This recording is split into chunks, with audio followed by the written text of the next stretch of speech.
आपको याद होगा कि जो 23 लोग कुछ ऐसे थे जिन्होंने एक चिट्ठी लिखकर राहुल गांधी के नेतृत्व के लिए रेस्पॉन्ड किया था। राहुल गांधी को नेतृत्व पार्टी का करना चाहिए, नहीं करना चाहिए, किस तरह पार्टी को ऊपर उठाया जा सकता है, इन सभी पर एक चिट्ठी लिखी थी। जिसके बाद इस पर रिस्पॉन्ड जिन लोगों ने किया था, आजाद ने रिस्पॉन्ड किया था, उन्हें पार्टी से निकाल दिया गया। कपिल सिब्बल भी इस बैठक में कहीं दिखाई नहीं दिए क्योंकि उन्होंने भी रिस्पॉन्ड किया था। और जो ये चिट्ठी लिखने वाले थे, इसमें सुप्रीम कोर्ट के मजिस्ट्रेट थे, इसके अलावा हाई कोर्ट के मजिस्ट्रेट थे, बड़े बड़े लॉयर थे जो कानून प्रक्रिया पूरी जानते हैं, अच्छे लॉयर थे, अच्छे कानून प्रक्रिया जानने वाले विद्वान थे। तो इसमें वो सब लोग थे।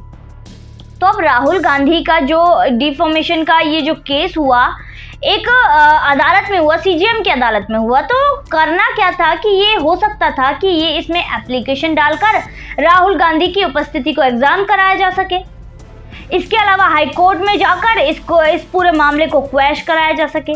पर ये जो ग्रुप, इस पूरे ग्रुप को, जो 23 लोगों का ये ग्रुप था, हम कह सकते हैं कि G23, इस G23 में किसी भी कानून के जानने वाले ने, कानून के दिग्गज ने राहुल गांधी को ये सलाह नहीं दी कि आप बड़ी अदालत में जाकर, हाई कोर्ट में जाकर इस मामले को क्वैश करा सकते हैं।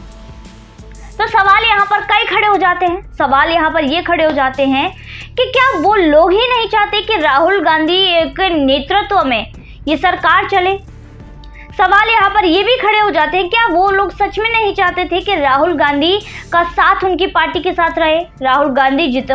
क्या वो ये मानते हैं कि जब तक राहुल गांधी हमारी पार्टी में रहेंगे पार्टी डूबती रहेगी? तो सवाल यहाँ पर बहुत से खड़े हो जाते हैं। तो दोस्तों, कांग्रेस के जो लीडर्स हैं, कांग्रेस के जो नेता हैं, उन्हें भी समझ आ गया है कि राहुल गांधी जब तक कांग्रेस की फ्रंट सीट पर रहेंगे तब तक भैया इनकी नैया पार लगने ही नहीं देंगे। जैसे तैसे बेचारे नेता कुछ छवि अपनी बनाते हैं और राहुल गांधी पूरी मिट्टी में मिला देते हैं। अब गुजरात चुनाव के वक्त भी यही हुआ था। गुजरात चुनाव का वक्त था और राहुल गांधी भारत जोड़ो यात्रा कर रहे थे, गुजरात गए ही नहीं। जब चुनाव सर पर आए तो गुजरात गए, उसके बाद क्या हुआ वो सभी को पता है। गुजरात में कांग्रेस का स्वाहा हो गया, भट्टा बैठ गया। तो यहाँ पर जो लोग सोच रहे हैं कि बीजेपी ऐसा कर रही है, तो ये बिल्कुल गलत है, क्योंकि बीजेपी नरेंद्र मोदी जी के लिए तो राहुल गांधी सोने के अंडे देने वाली मुर्गी है, एक हीरा है, हीरा। क्योंकि जब भी राहुल गांधी अपना मुंह खोलते हैं तो वो जिस तरह बीजेपी की बुराई करते हैं, उसके बाद खुद मजाक का पात्र बन जाते हैं और लोगों को समझ आ जाता है कि भैया ये आदमी मजाकिया है, ये आदमी मजाकिया है, मोदी जी कुछ और ही हैं, मोदी जी के लिए फायदा हो जाता है। तो बीजेपी को तो भैया इनसे फायदा ही मिल रहा है।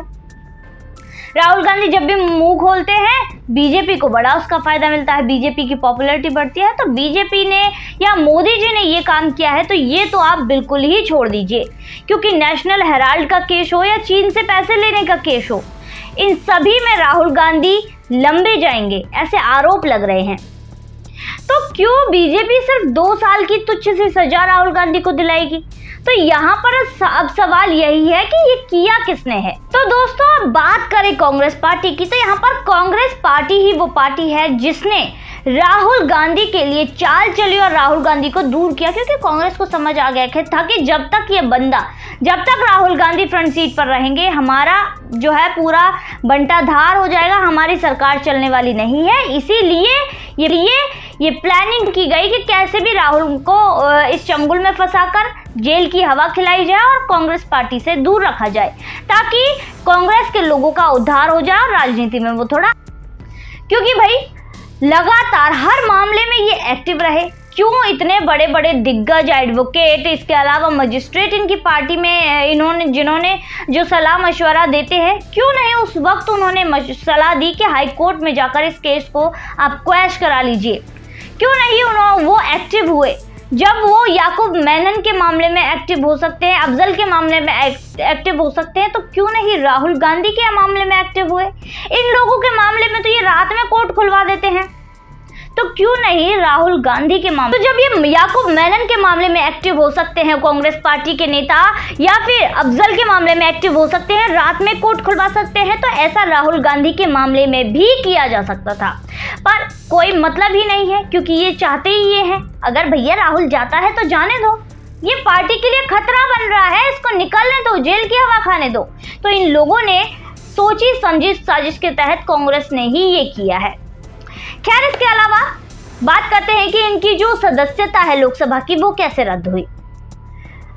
फॉर एग्जाम्पल, आप ये सोचिए कि एक व्यक्ति की शादी अगर पहले से हुई है, अगर वो दूसरी शादी कर लेता है तो कानूनन उसकी शादी की कोई मान्यता नहीं होगी, वो शून्य होगी। वैसे ही जो आर्टिकल 13 है उसमें भी कुछ ऐसी चीजें हैं। आर्टिकल 13 ये कहता है कि कॉन्स्टिट्यूशन के पास होने से पहले जितने भी कानून होते हैं या पास होने के बाद जितने भी होते हैं, अगर वो फंडामेंटल राइट्स के अगेंस्ट जाते हैं तो वो सभी शून्य होते हैं।